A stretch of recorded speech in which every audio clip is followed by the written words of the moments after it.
गांव के एक कोने में एक पुरानी झोपड़ी थी। उसी में रहती थी दो बहनें, ज्योति और मीरा।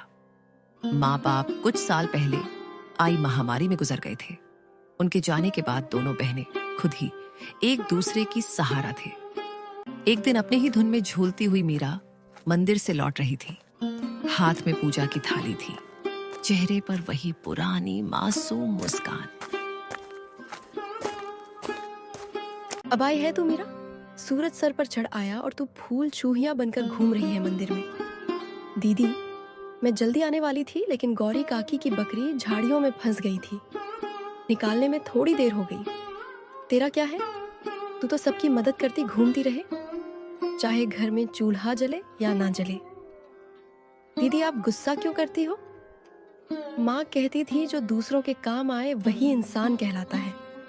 माँ अब नहीं है मीरा, और उनके कहे बातों की अब इस दुनिया में कोई मूल्य नहीं रही। अब कोई किसी के लिए कुछ नहीं करता। मीरा चुप हो गई। उसके चेहरे पर हल्की उदासी थी। वो झोपड़ी के कोने में रखे उस लकड़ी के संदूक तक गई जिसमें माँ की यादें अब भी सांस लेती थीं।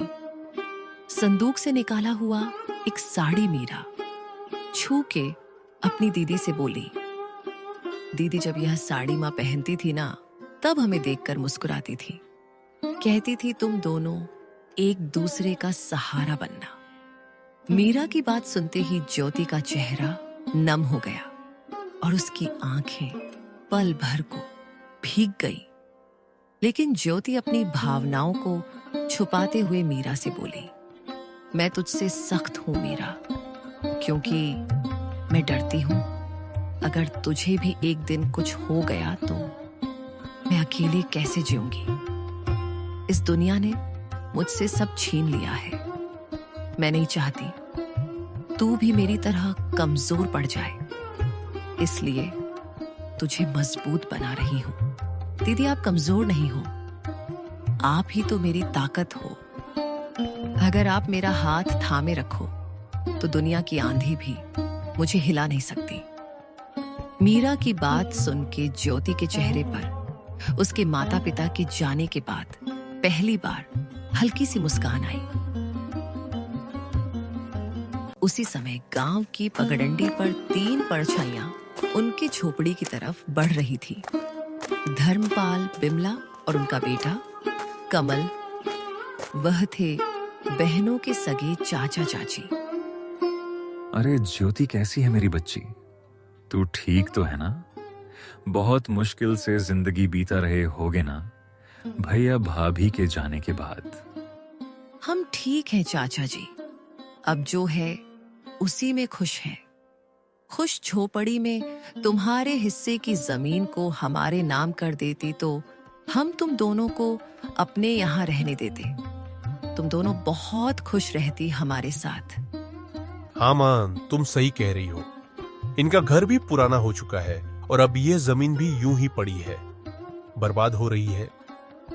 यह सब सुन के ज्योति की आंखों में आग सी चमक उठी। हमें किसी की जरूरत नहीं। बाबूजी की जमीन हमारी माँ और बाबूजी की आखिरी निशानी है। उसे हम यूं ही नहीं छोड़ेंगे।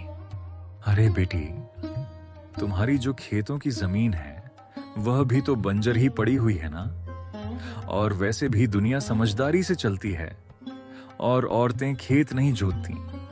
देख लेना, एक दिन रोती हुई आओगी हमारे पास, तब समझ आएगा कि रिश्तेदारों से मुंह नहीं मोड़ा करते। ज्योति को यह सब सुनाकर तीनों वहां से निकल गए। लेकिन मीरा यह सब घर के अंदर से सुन रही थी। यह सुन के उसका चेहरा उतर गया। दीदी, क्या सच में हम अकेले पड़ जाएंगे?